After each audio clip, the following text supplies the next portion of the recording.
Kemi is a fictional character, but what they went through is happening across London today. This is their story. In Poplar and Limehouse, one of the most deprived constituencies in England, qualified graduates who want to teach mathematics are being turned away from training programmes because bursaries have been cut. The classrooms stand ready, the students need teachers, but the Department for Education says there is no money to properly fund the connection between them. I grew up in Tower Hamlets, watching my parents leave for work in Canary Wharf every morning, both of them analysts at different investment banks. They'd earned their way into finance through sheer determination, but I knew from an early age that numbers meant something different to me. While they saw spreadsheets and profit margins, I saw patterns and possibilities.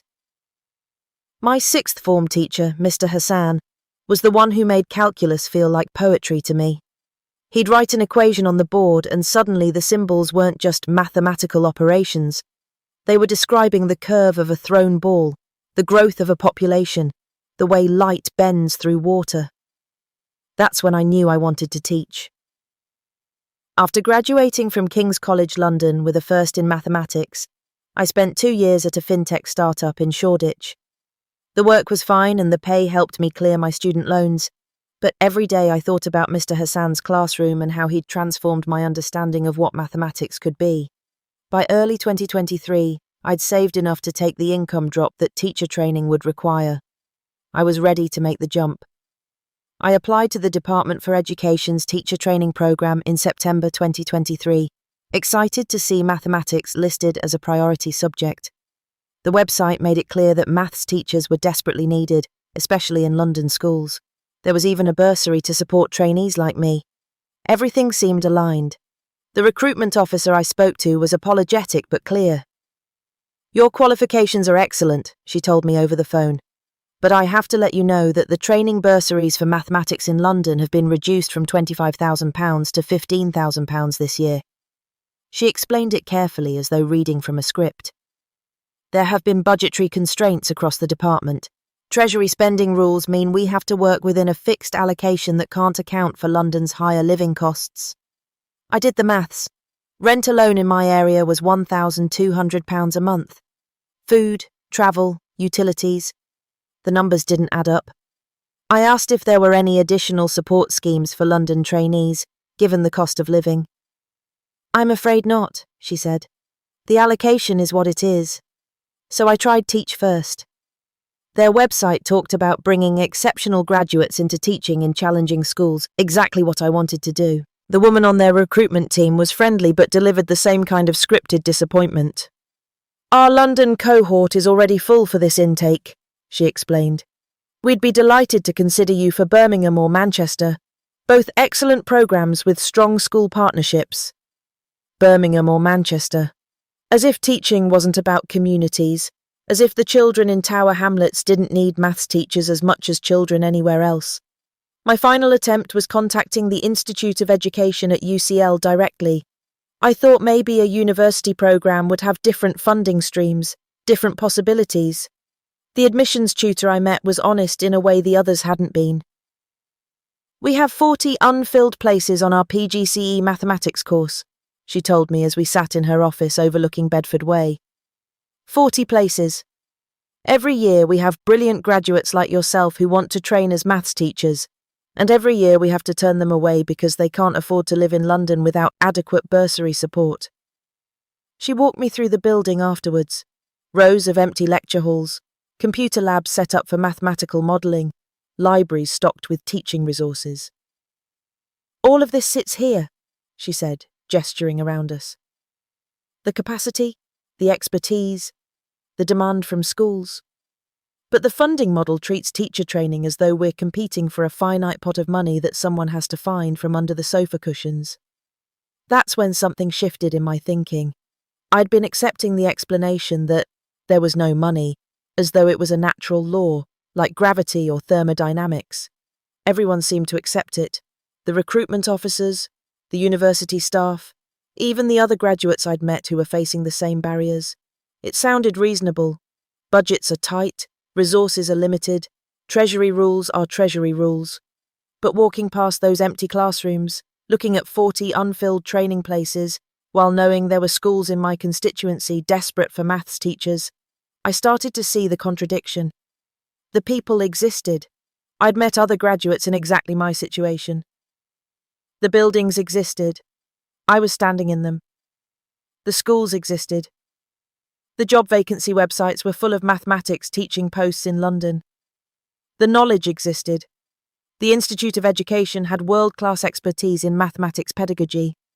So what exactly was it that there was no money for? The government that issues the pound sterling, that prints every note and mints every coin, was telling me it couldn't find enough of those pounds to connect qualified graduates with schools that needed teachers. It was the same government that had somehow found billions for bank bailouts and corporate tax cuts, but couldn't locate the funds to properly support teacher training in the capital. I started to understand that what I'd been told wasn't a fact about the availability of money. It was a political decision about where to spend it, dressed up in the language of household budgeting.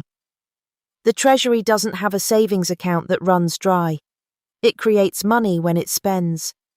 The constraint was never whether the pounds existed. They exist whenever Parliament votes to spend them into existence. The constraint was whether the people with power wanted to connect the resources that were sitting there unused. Now, 3 years later, I'm still here in Poplar and Limehouse, still watching. I ended up finding work as a private maths tutor, which pays well enough, but reaches maybe 20 students instead of the hundreds I could have taught in a classroom. I see the secondary schools in my area advertising for maths teachers every term. I see young graduates like I was, bright and passionate about teaching, hitting the same walls I hit.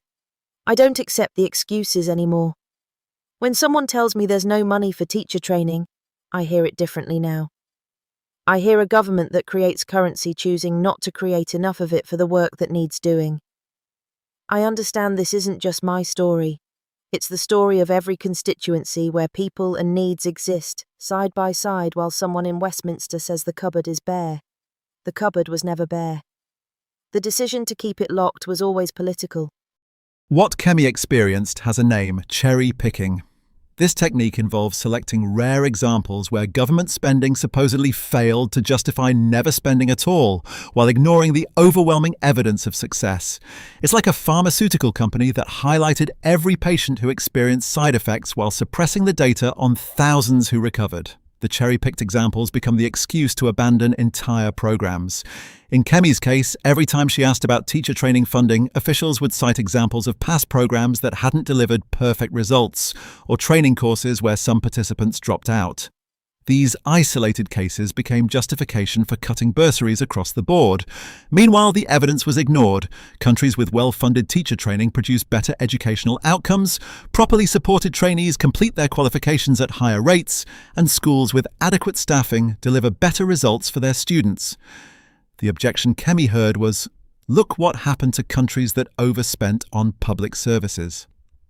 But countries that issue their own currency have never defaulted due to domestic spending. Greece used the euro, it didn't control its own currency. The UK government creates pounds when it spends them. The real constraint is resources, people, skills, materials, time, and in Kemi's constituency, those resources were sitting idle. The resources existed, the people existed. The decision not to connect them was political, not financial. Poplar and Limehouse ranks 140 out of 543 English constituencies on the Deprivation Index, placing it in decile 3, among the most deprived areas in England. English Indices of Deprivation 2025 MHCLG. The constituency has 726 registered charities, Charity Commission Register, England and Wales, and received £37.3 million in total grants, 360 giving grant NAV. All sources are published at blockedbritain.co.uk. Blocked Britain tells the stories of people whose lives are shaped by the gap between what Britain needs and what its institutions choose to provide. Every character is fictional. Every situation is drawn from official statistics. Produced by Blocked Britain.